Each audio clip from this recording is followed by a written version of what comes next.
Shalom. First and foremost, I want to give all praises, honor, and glory to Yahweh, Bahasham, Yahweh Shai, Bahasham, Racha Kodash.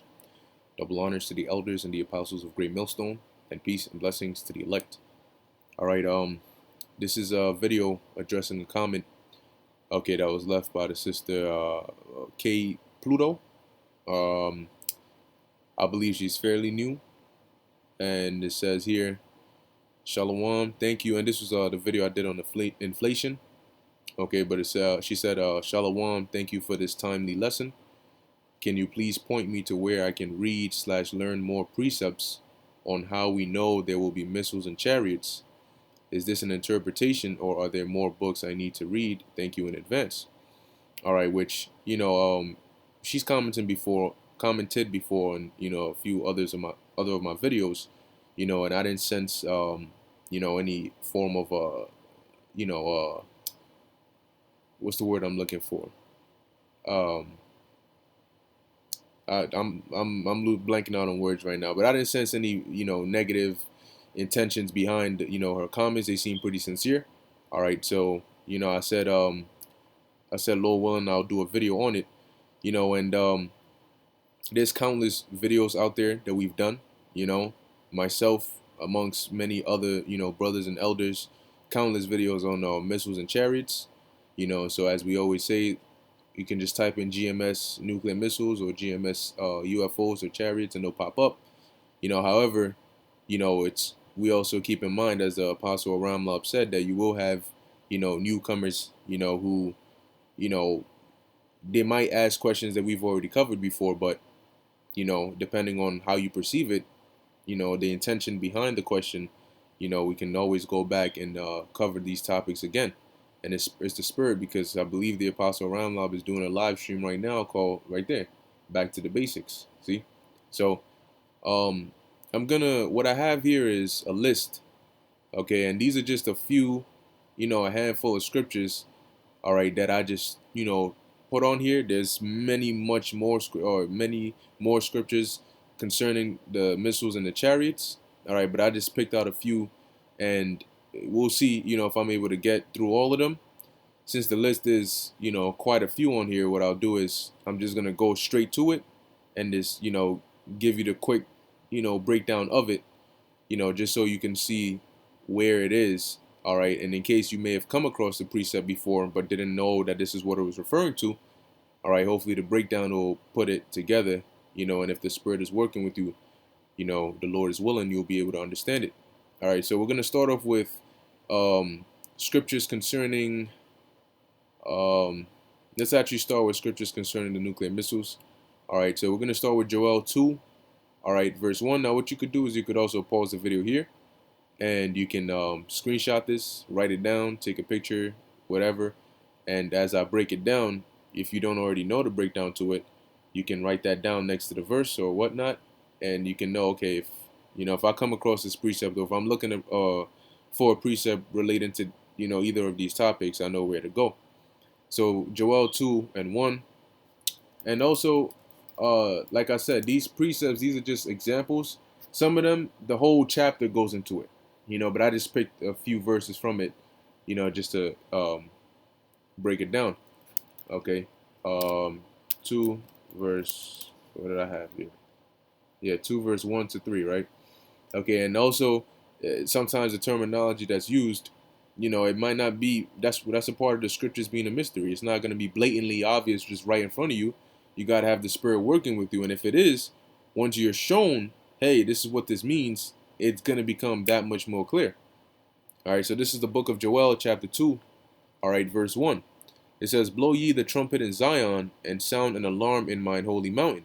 Now, when you deal with a lot of these different precepts, sometimes you'll come across certain verses that are prophetic, but they're also historical, meaning at the time, all right, that, let's say Joel, for example, was prophesying, or he was speaking of these things, they're actually happening to Israel on the base level, but it's prophetically also speaking about the future. There's certain scriptures that are actually dual like that, all right, but there's also certain scriptures that are solely prophetic.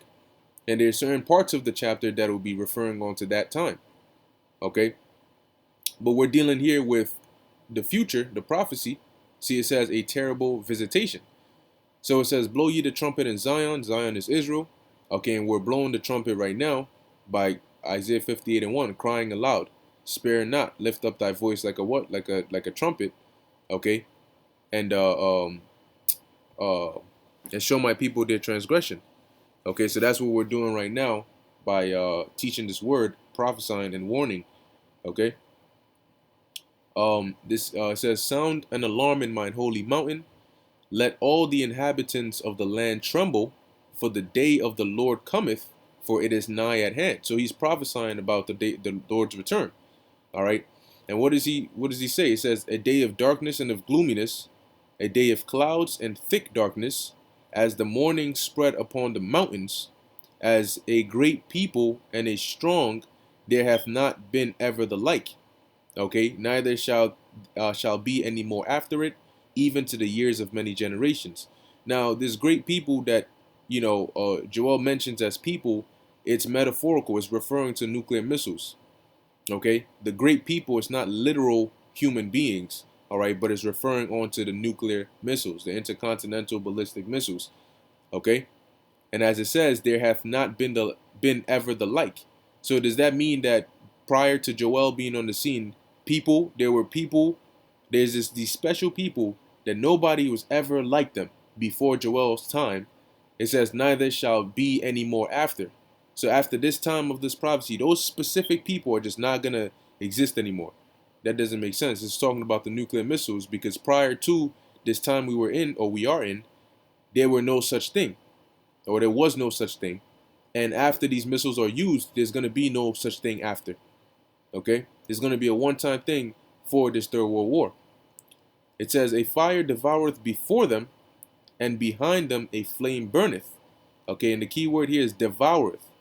Okay, so what it means by a fire devoureth before them, meaning in their presence, when they hit, if you have the word before, which can mean in front of, okay, in terms of um, you come before somebody, you come into their presence, but it could also mean in time, like, this person came before this person, in terms of time.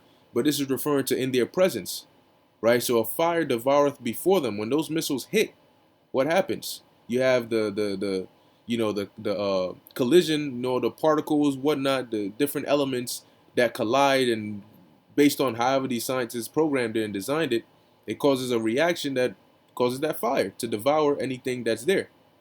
It says, and behind them a flame burneth, which is talking about the actual propulsion system, right? There's that fire when you see a missile get launched. There's that fire, like a rocket, like, that's pushing the missile. Okay, the land is as the Garden of Eden before them, meaning there's life. Okay, trees, people, and behind them a desolate wilderness. So after the missiles hit, what happens? You go from people, trees, buildings, life, to death and a desolate wilderness. Okay, which is just pretty much everything burnt up. It says, yea, and nothing shall escape them. If a missile hits New York, you in New York, you're done. Okay, so that's Joel 2:1, 2 and 3.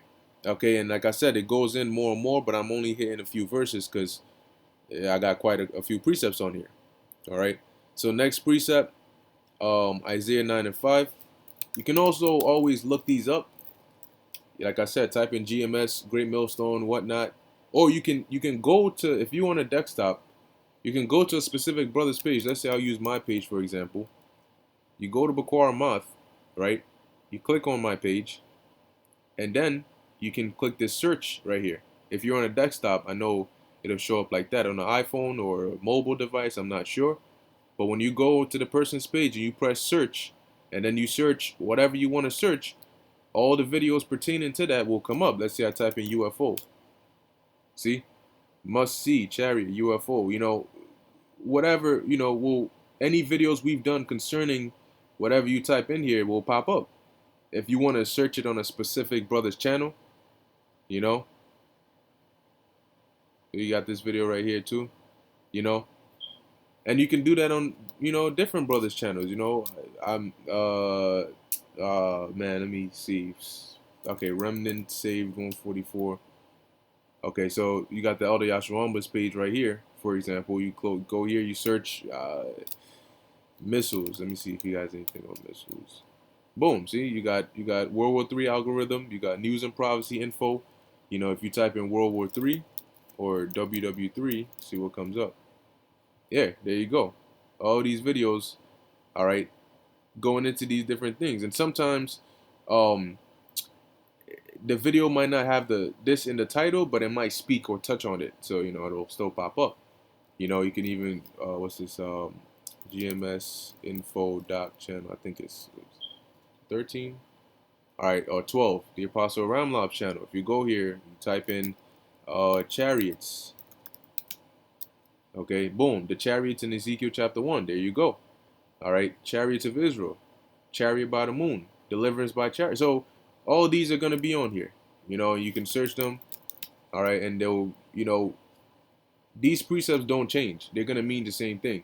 So if a video is going into a specific topic, guess what? It's going to use the same precepts. So we're going to go into the same precepts, and you're going to see the same breakdowns. Okay? You know, missiles, you know, you're going to have, you know, different topics pop up. You see, great missile system, you know, you type in missile, for example, different videos will come up. So you can use it that way. All right, specific in the specific channels, or you type in great or GMS UFO. Let's see. All right, let's see. Chariots, because we usually call them chariots.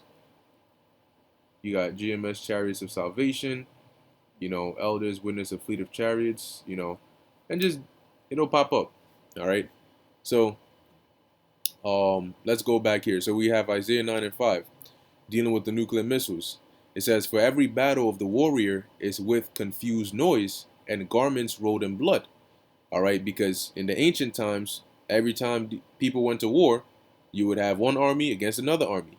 And when they charge at each other, what are you hearing? You're hearing people screaming, you're hearing swords clashing, you're hearing spears being thrown, somebody gets stabbed in their ribs, they say, ah, they're yelling.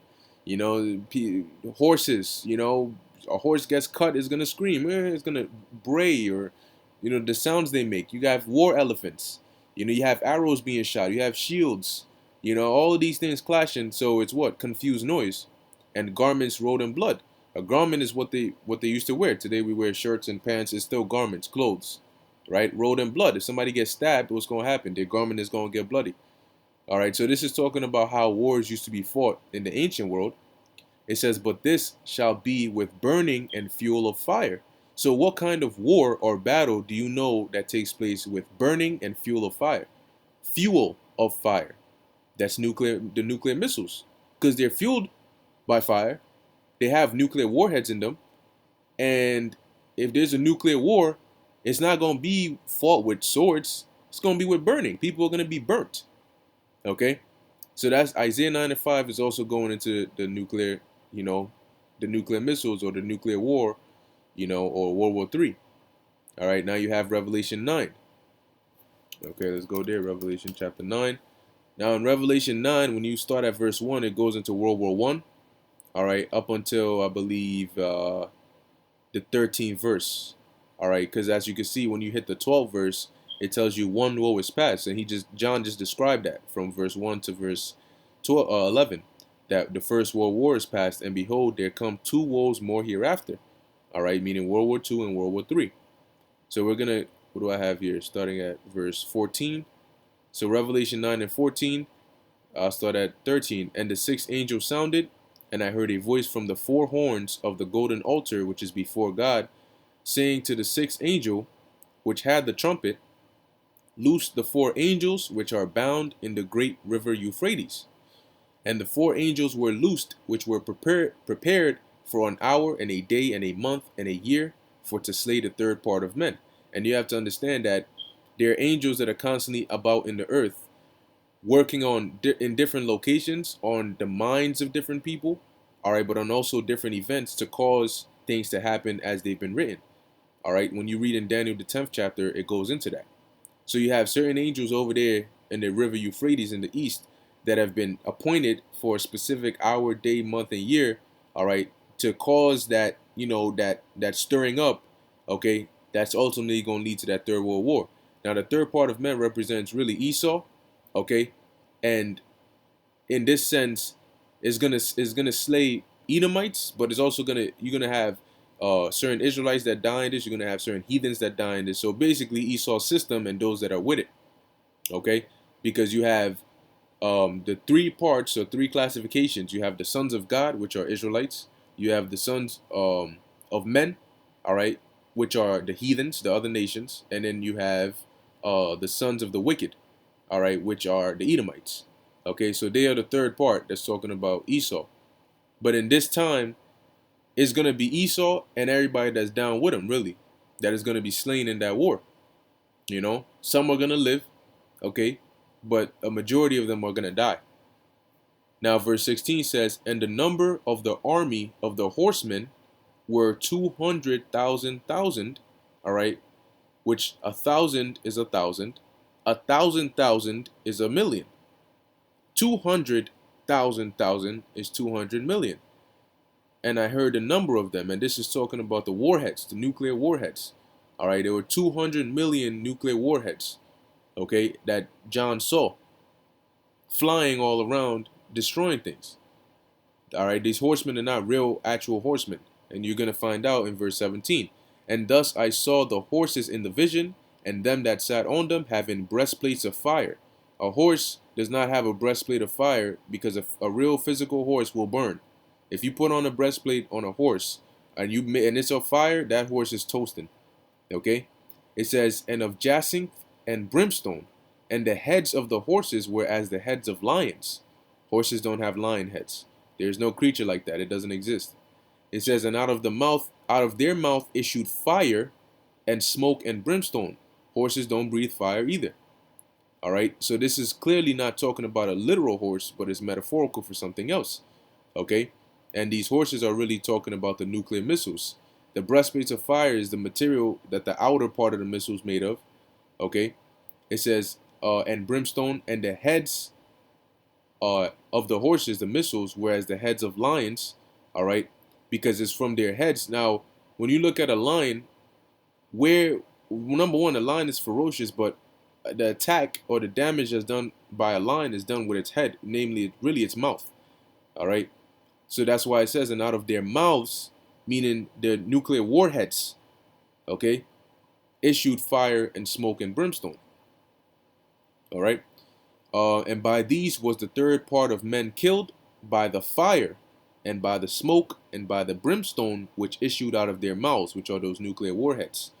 Verse 19, I'm going to just keep going. For their power is in their mouth."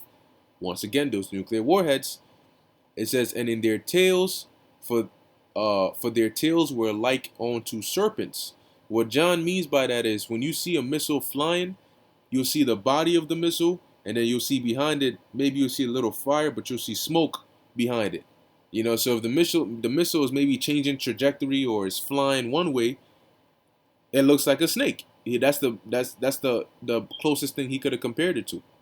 Okay? Because the smoke is gonna have a little lag, but it's gonna eventually go in the direction the missile was in. All right, forming that serpent-like movement. All right, it says, "And had heads, and with them they do hurt." Okay, those nuclear missiles.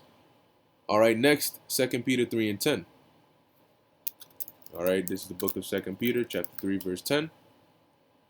It says, "But the day of the Lord." So notice in Joel, it talked about the day of the Lord. All right, and the one we read in Isaiah 9 and 5, that war is also going to be in this time. Revelation 9 and 14 is also talking about those nuclear missiles, which are going to be used in this time. So Peter says, "But the day of the Lord will come as a thief in the night." People are not going to really expect it. "In the which the heavens shall pass away with a great noise, and the elements shall melt with fervent heat." So what's going to happen? You're going to have those nuclear missiles that are made of elements, and you're going to have the actual elements, because everything on the planet Earth is made of elements. The Earth itself is made of elements. So when these missiles hit, guess what? Those elements are going to melt with fervent heat. Buildings made of elements, they're going to melt. People made of elements, they're going to melt. Cars, dogs, all of those. It says the earth also and the works that are therein shall be burned up. This doesn't mean the whole earth is going to be burned up, but it means certain parts of the earth. Well, how do you know that? In the book of Ecclesiastes, it tells you the earth abideth forever. Okay? So this earth is really talking about certain parts of the land, okay, but not the whole planet. Because in Revelation, the 5th chapter, it says that the Lord is going to make us kings and we're going to reign on earth. How are we going to reign on earth is the earth is burnt up. Okay? So that's the nuclear missiles right there. Verse 11, seeing then that all these things shall be dissolved, melted, what manner of persons ought ye to be in all holy conversation and godliness? So when you know these things are going to happen, all right, you should be in the right mindset, all right, in holy conversation and in what you say, but also in your lifestyle. I believe the word conversation is anastrophe in the Greek, which goes into a way of life, a manner of conduct. Okay. Looking for and hasting unto the coming of the day of the Most High, wherein, or really Yahushai, wherein the heavens being on fire shall be dissolved. All right, and those talking about those mushroom clouds. Okay, and the elements shall melt with fervent heat. Okay, so now because what's going to cause that to happen? Nuclear missiles. So now let's go to the book of Revelation. All right, and what I'm doing is, like I said, I'm giving you the breakdown, what it means, okay? And, I'm not going into full detail because then we got to get another precept to prove this, prove that. And like I said, I got a whole list here. So I'm just pointing you to these different verses as well as your different options on how to find videos on it, okay? Revelation 17 and 16, it says, and the 10 horns which thou sawest upon the beast. Now, the beast today is NATO and the EU, right? That's the main structure, all right? And the beast, that really represents this power structure, which is run by NATO and the EU, okay? You have other nations that aren't part of NATO, all right, or the EU that work with the beast that still technically, make deals with it, all right? But the beast itself, that structure of the beast is NATO and the EU, okay? So it's a system. And the 10 horns represent the European Union, although now they're about 20 something countries, but they are the horns on the beast, meaning the little countries that are within the European Union that form the beast. So the European Union, or the 10 horns, which thou sawest upon the beast, a part of that system, these horns are going to hate the whore. The whore represents America, all right, or Babylon, which is America. So the EU, something is going to happen where they're going to hate America. It says, and not only are they going to hate them, but and shall make her desolate and naked. Metaphorical talk. If a land is naked, that means there's nothing on it, right? If a land is desolate, that means there's nothing on it. It's destroyed, right? Just like if a woman is naked, she has no clothes on. Well, if a land is naked, it doesn't have buildings, it doesn't have people, it doesn't have cars. So how can you make America, which has skyscrapers and is filled with cities, naked, completely desolate? Well, it says, and shall eat her flesh, that's not literal, and burn her with fire. So how is the European Union going to burn America with fire? Are they going to get a match and light it in New York and it's going to burn the whole North America? No. But they're going to shoot nuclear missiles on America as well in this Third World War. Because nuclear missiles are what can level a country, all right, depending on how many is shot off in there, like what's going to happen to America. And that's how it's going to be made desolate and naked, all right?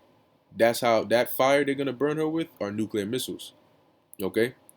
So moving on, that was 16. Let me read 17.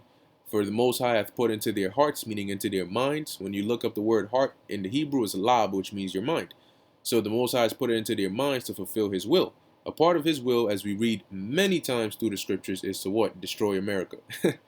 All right. It says, and to agree and to give their kingdom unto the beast until the words of the Most High shall be fulfilled. Meaning the European Union cooperates to make this beast system what it is until the time when the Most High says, all right, destroy this place. Okay. Next we have Malachi 4 and 1. All right, Malachi chapter 4, verse 1. It says, for behold, the day cometh that shall burn as an oven. Okay. Now, what does that mean? Is the Lord going to take the earth one day and just put it into a giant oven? No. Okay. But what's going to cause the day to burn as an oven? It's not, the sun is not going to explode. The sun is going to be there forever. Okay. But it's talking about those nuclear missiles. And it's going to be so hot that whoever, let's read it, and all the proud, yea, all that do wickedly shall be stubble. So think about this. If on that day it's going to feel or burn as an oven, how come only the proud and the wicked are going to be stubble? What about everybody else? Right? The day that cometh shall burn them up. Now, how is a day going to burn people up? It's not the day itself, but it's what's going to happen on that day. It says, saith the Lord of hosts, that it shall leave them neither root nor branch. So what can possibly happen on a certain day that can make it so hot that those that are there are going to burn and be like the remains of a fire, okay? And after that burning, okay, that what? There's going to be nothing left. No roots, no branch, nothing. Nuclear missiles. The day when the Lord has it to where they shoot off those missiles, which other parts of the world are going to get hit as well, but America is going to be made completely desolate. All right, and the wicked that are left here, guess what? They're not going up into those chariots, those UFOs. They're going to be destroyed along with the land. If you're on the land and the land needs to be made desolate, guess what? That's bye-bye for you. And so we pray that we're not on this land when that happens. All right, Lord willing, the Lord beams us up and our loved ones. All right, so this is the book of Jeremiah, chapter 50, verse 13 and 14. Like I said, Jeremiah, really the whole 50th chapter, 51st chapter, it all goes into the destruction of Babylon and the missiles being shot as well. Now, this is the book of Jeremiah, chapter 50, verse 13. It says, because of the wrath of the Lord, it shall not be inhabited. This is talking about Babylon. Okay, when you go to the first verse, prophecy against Babylon. Prophecy meaning it's going to happen in the future. All right. The word that the Lord speak against Babylon and against the land of the Chaldeans. The Chaldeans were like the upper class elites, magicians, sorcerers, wise men of Babylon. Right? It says by Jeremiah the prophet. Now here's the thing. When you go to the judgment that's going to happen to Babylon, when the Babylonian Empire rose and it fell, it didn't go down this way. Okay? This is referring on to now, the second Babylon, the daughter of Babylon, or Babylon the Great, America. So Jeremiah 50 and 13, it says, because of the wrath of the Lord, it shall not be inhabited. Well, guess what?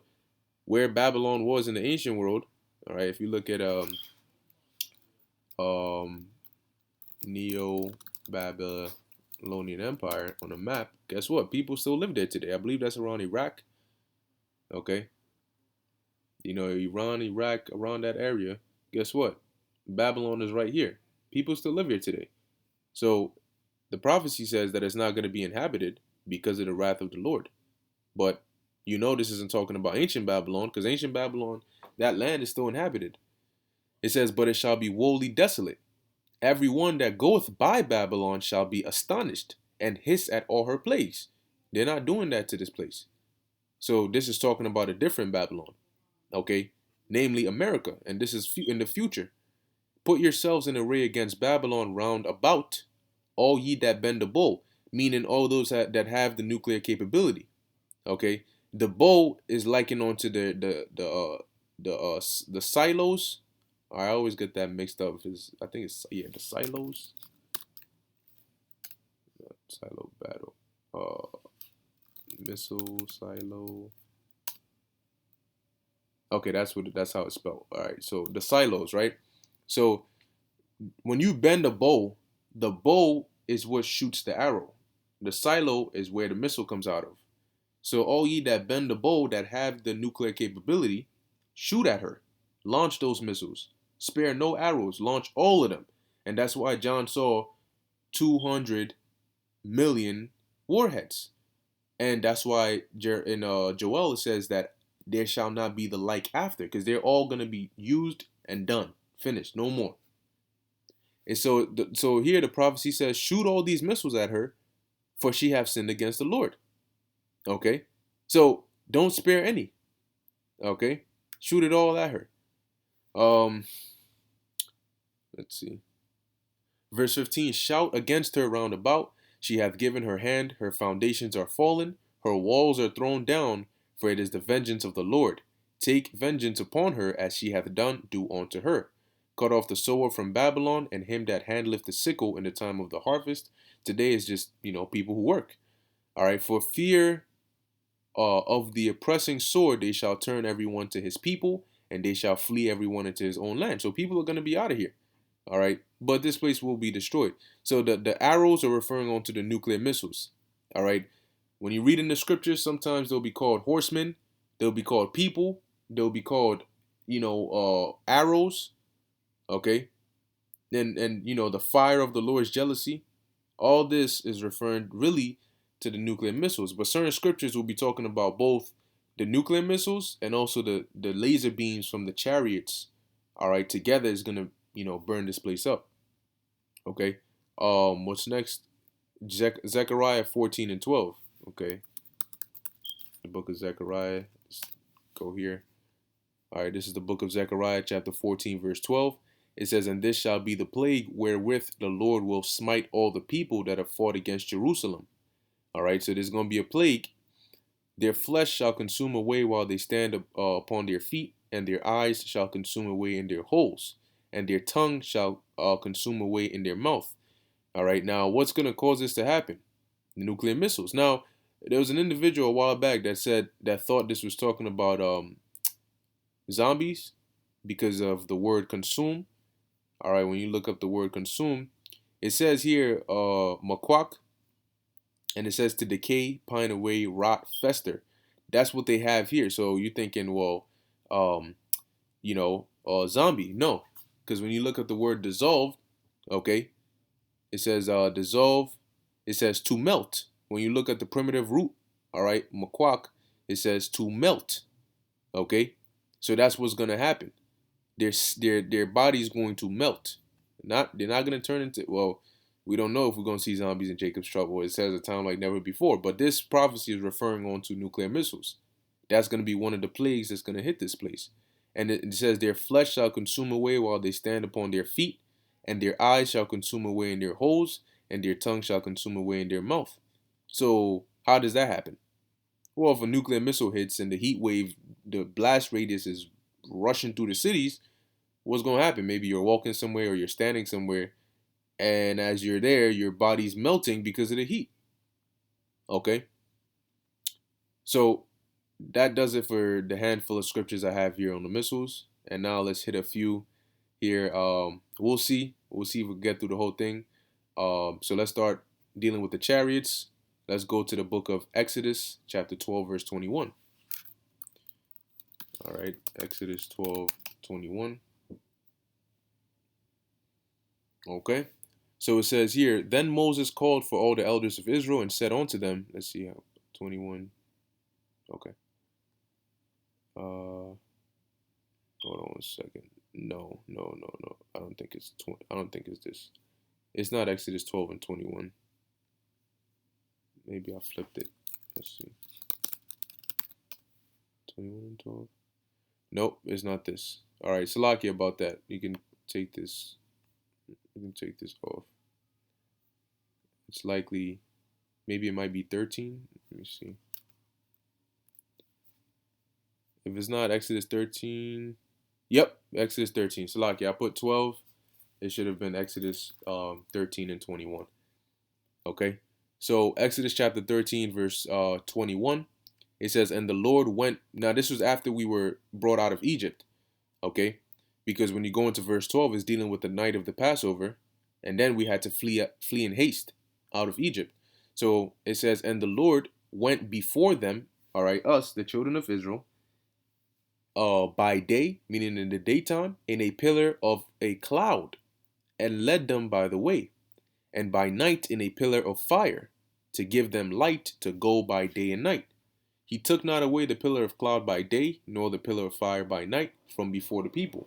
Now, the pillar, this cloud and this fire is the same thing. It wasn't one cloud and another one is fire. It's the same thing.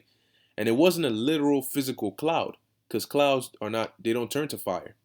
Okay, this was talking about a UFO, all right, or so-called, no, a so-called UFO, all right, or a chariot, all right. Yahushua was in the chariot leading us, okay, and in the daytime it was like a cloud, in the nighttime it was like a fire, okay. Um, so now let's go here and get more in depth, right? So Exodus 14 and 18.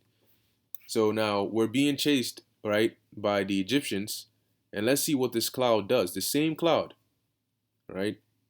And tell me what cloud you know can do this. So it says, and the Egyptians shall know that I am the Lord when I have gotten me honor upon Pharaoh, upon his chariots, and upon his horsemen. Now, a chariot is really a vehicle, okay? So Pharaoh's chariots were more like you have the horses and you have the back cart, you know, kind of thing that has the wheels and the horses are dragging it and the person is sitting there.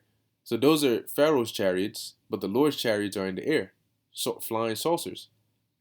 It says, and the angel of the Lord went before the camp of Israel, or the angel of God which went before the camp of Israel. Remember, the cloud that was leading us, it was in front of us. So that same cloud that was in front of us removed and went behind them. So the cloud went from in front of us and went behind us. It says, and the pillar of the cloud went from before their face and stood behind them. Okay, this is a very interesting cloud, huh? Verse 20, and it came between the camp of the Egyptians and the camp of Israel. So now we know clouds are in the air, right? So this cloud came from in front of us and went behind us, between us and the Egyptians. It says, and it was a cloud and darkness to them, but it gave light by night to these, so that one came not near the other all the night. Hold on. So you have a super cloud that is able to land or come in between Israel and the Egyptians, and then the cloud is able to light up on one side, and then the other side is just dark, and it's separating Israel, because this was during nighttime.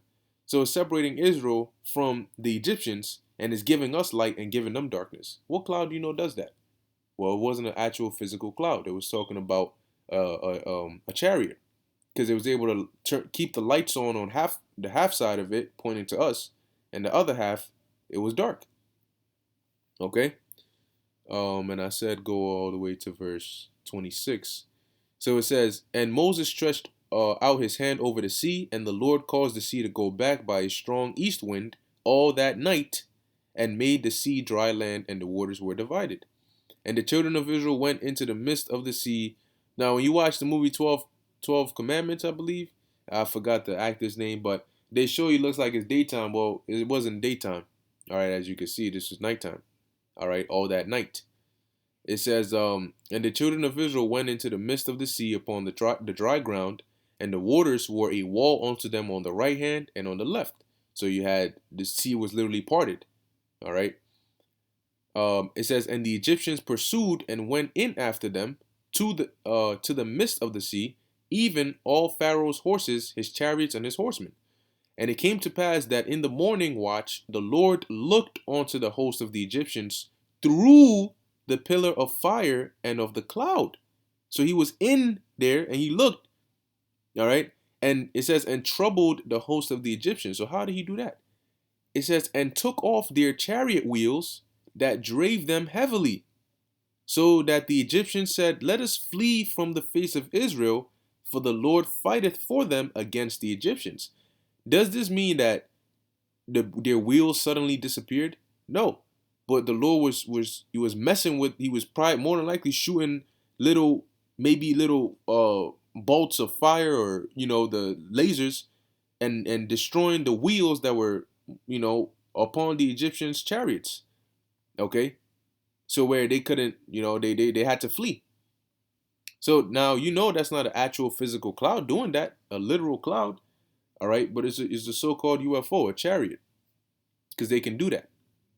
All right, so let me go. Next one is Isaiah chapter 60, verse 8. It says, who are these? And it's just one verse. It says, who are these that fly as a cloud?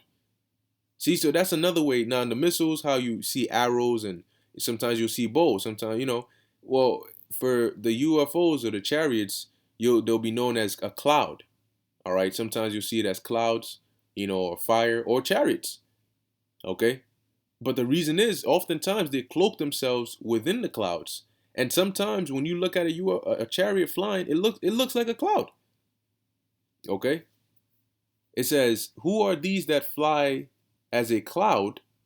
Right, meaning they're up in the air, and as doves to their windows, because doves when they leave and they come back, well, they usually land on that window area, right? So who are these? What are these things that are flying as like a cloud in the air, or like doves flying to their windows?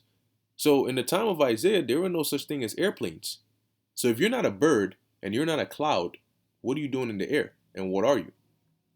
So what would that be? If airplanes don't exist, he saw something. Okay, now whatever this was, it existed even at the time of Exodus. So it's talking about the same thing. It's those nuclear missiles, the chariot, all right, or the chariots of the Lord. Okay, that's what Isaiah is referring to here. Acts 1:9. Let's go to that. Okay, there's the book of Acts, chapter 1, and you're gonna notice that a lot of times they're gonna call them a cloud. You're gonna see cloud, cloud, cloud. Okay. So this is the book of Acts, chapter 1, verse 9. It says, "And when he had spoken these things, while they beheld," this is talking about when Yahushua, after he rose and he was going now back to the spirit world, to the Father, it says, "While they beheld, he was taken up, and a cloud received him out of their sight." So they looked and they saw a chariot beaming up the Lord. All right. Because like I said, a literal cloud cannot take you up into it. You can't even sit in a cloud; you'll fade through. Now, somebody might say, "Well, it's the Lord; He can do anything." Yeah, but He has an order in which He does things, and the order was clouds are not sittable. You can't sit in a cloud. All right. It says, "A cloud received him out of their sight." The Lord got beamed up, and while they looked steadfastly toward heaven as He went up, behold, two men stood by them in white apparel. These two men were angels, and they stood by the disciples that were looking at the Lord leaving. It says, which also said, "Ye men of Galilee, why stand ye gazing up into heaven? This same Yahushua which is taken up from you into heaven shall so come in like manner as ye have seen him go into heaven." So when He comes back, it's going to be the same way He went up. So how did He go up? In a cloud, right? So now let's go to how He's going to come back. Revelation 1 verse 7. "Behold, He cometh," right? He left in a cloud.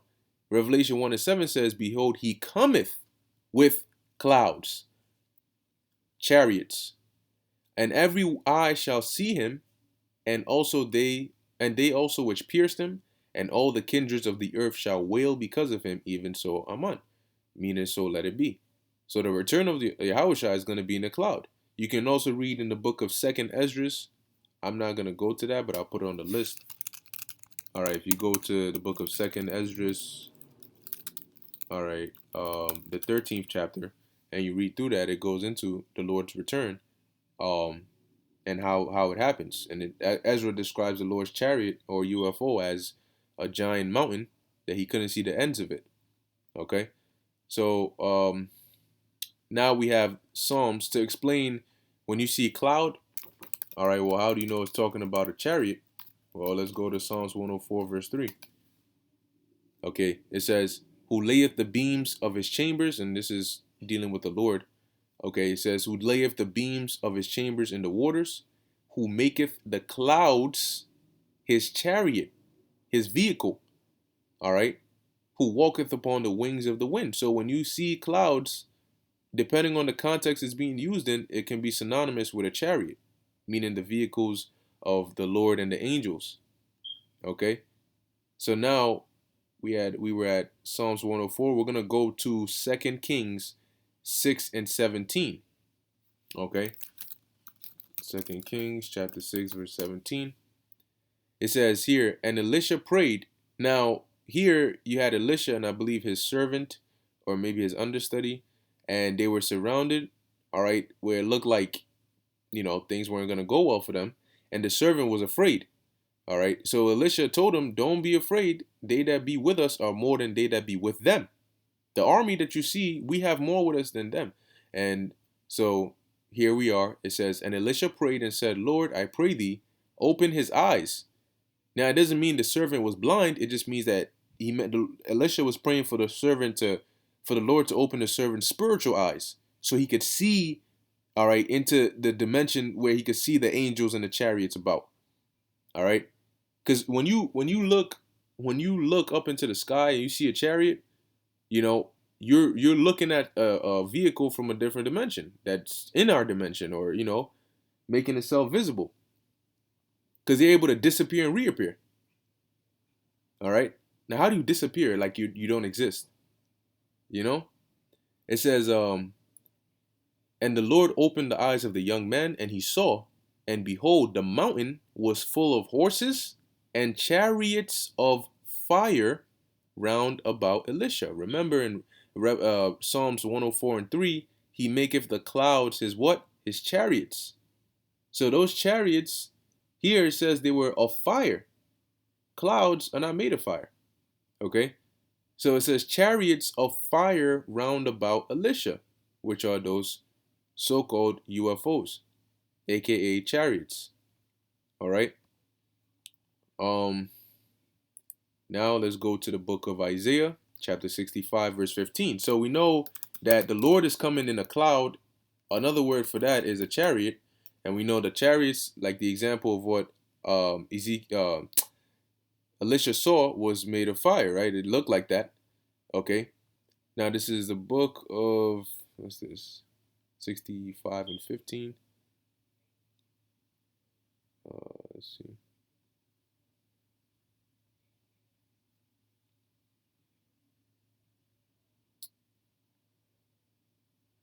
Let's see, Salakia.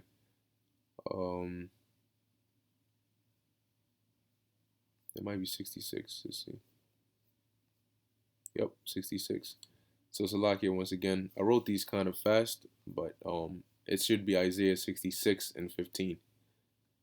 All right, so this is the book of Isaiah, chapter 66, verse 15. It says, for behold, the Lord will come with fire.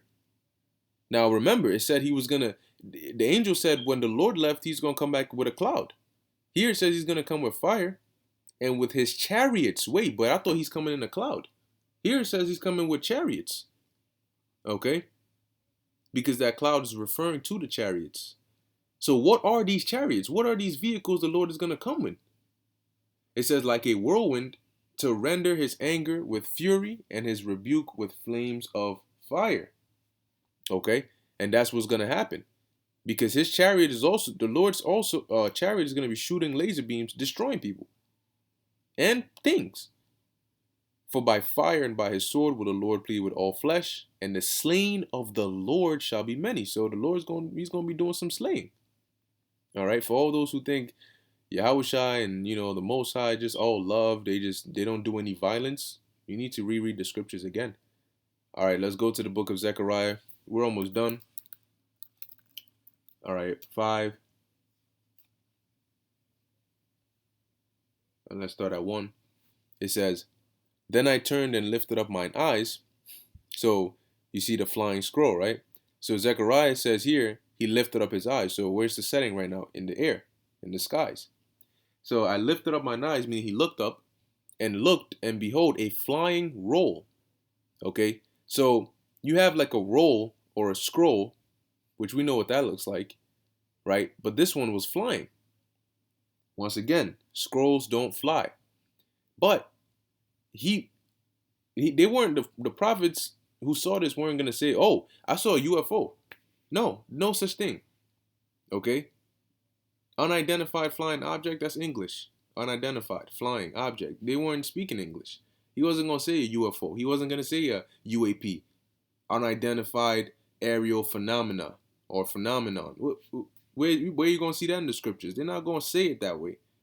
We call it that, but he called it a flying roll because that's what it looked like. A roll that was flying in the air. That's what he saw. Verse 2. And he said unto me, What seest thou? And I answered, I see a flying roll. That's what he saw. That's what he wrote. This is what I see. Okay? For us, we'll say, I see a UFO. It's something that's unidentified, right? To people who don't know what this is, they'll say it's unidentified, it's flying, and it's an object. That's what I see, an unidentified flying object. Okay? It says, the length thereof is 20 cubits, and the breadth thereof 10 cubits. Then he said unto me, This, meaning what you're seeing, this UFO that looks like today we call it a cigar-shaped UFO. He said, This is the curse that goeth forth over the face of the whole earth. For every one that stealeth shall be cut off, as on this side, according to it. And every one that sweareth shall be cut off, as on that side, according to it. I will bring it forth, this chariot, along with many others, saith the Lord of hosts, and it shall enter into the house of the thief. Who's the ultimate thief? Esau, Edom. Where's his main house? America. So the chariots are going to come to America. They're going to be flying all over the planet, but mainly the main event is America. It says, and into the house of him that sweareth falsely by my name. And it shall remain in the midst of his house, and shall consume it with the timber thereof, and the stones thereof. Now, when you have a house, back then, the foundations of the house were the timber, the stones, so on and so forth. So this is representing the foundation, meaning this is going to consume America to its foundation and destroy it all. Now, please tell me what scroll or what roll can consume a whole land. Don't you write on scrolls and roll them up? So how does that consume a land? Once again, it's not a literal scroll. All right, but that's describing what it looked like. What the only other thing that Zechariah thought of when he saw it was that, and that's why he described it like that. Okay, so moving on, what do we have here? Ezekiel. All right, chapter 10. This will be the last one. Okay, this is the book of Ezekiel, chapter 10. Start at verse 9. Okay, this is the book of Ezekiel, chapter 10, verse 9. Once again, Ezekiel also saw so-called UFOs. I'm just going to call them chariots. It says, and when I looked, behold, the four wheels by the cherubims. All right, so he saw angels and he saw the chariots. The wheels being the chariots and the cherubims, the angels. Right, so it says, one wheel by one cherub. Okay, because cherubims will be plural. And another wheel by another cherub. And the appearance of the wheels was as the color of a beryl stone, because the chariots come in different colors, shapes, and sizes. And they can change that at any time. They could change the size at any time. It says, and as for their appearance, what they look like, they four had one likeness, meaning the structure. These chariots had one look, right? The first chariot, and this is what it looks like. It says, as if a wheel had been in the midst, meaning in the middle of a wheel. So imagine a small wheel and then a big wheel, right? So let's look up UFO, and let's go to images. Let's see. Okay, so boom. So if you see this, this looks like a wheel, because a wheel is circular, right? So it looks like a wheel in the midst of a larger wheel. Or you take something like this for an example. Okay, what do you see? It looks like a wheel in the midst of a wheel. This wheel is in the middle of this wheel. So all of them had this likeness. They all look like circular shaped chariots. See something like this. Okay, wheel in the midst of a wheel, or wheel in the midst of another wheel. He's describing what they look like. And as you can see, they have lights round about them. Okay, so it says here, in the midst, it says, and the four, as for their appearance, they four had one likeness, as if a wheel had been in the midst of a wheel. Slakia. Okay, it says, when they went, they four, where are we going up to? All right, verse 12. When they went upon their four sides. Okay, they turned not as they went, but to the place whither the head looked, they followed it. So wherever the angel directed, without steering wheels, wherever the angel directed the chariot, that's where it went. Meaning, Meaning, when it says that they turned not as they went, if you're in a car, for example, and you're going forward, you want to make a left turn, what happens? Your front of your car, you need to turn the steering wheel, and then the front of your car now points to the left. So your car turns before you can go to your left. Your car doesn't just go to the left. If you're in the right lane and you want to get into the left lane, you need to turn your wheels so now your car starts pointing to the left lane, and then it goes into the left lane, and then it goes straight. Your car doesn't just shift to the side when you say go to the left. So your car, what? Turns as it goes. But here Ezekiel's saying these chariots didn't turn as they went. A chariot doesn't have to face the left before it can turn left. A chariot can literally move to the left. It can shift to the right. It can go up, down. There's no front and back where I have to turn. No. Okay. It says, and their whole body and their backs and their hands and their wings and their wheels were full of eyes round about, even the wheels that they four had. And those eyes are referring to the windows. Okay. Which will look something like this. All right. Where you see the lights in it, all around it. Okay. So if this is not a UFO, then you explain, for people who say that, UFOs are not, or chariots are not in the Bible.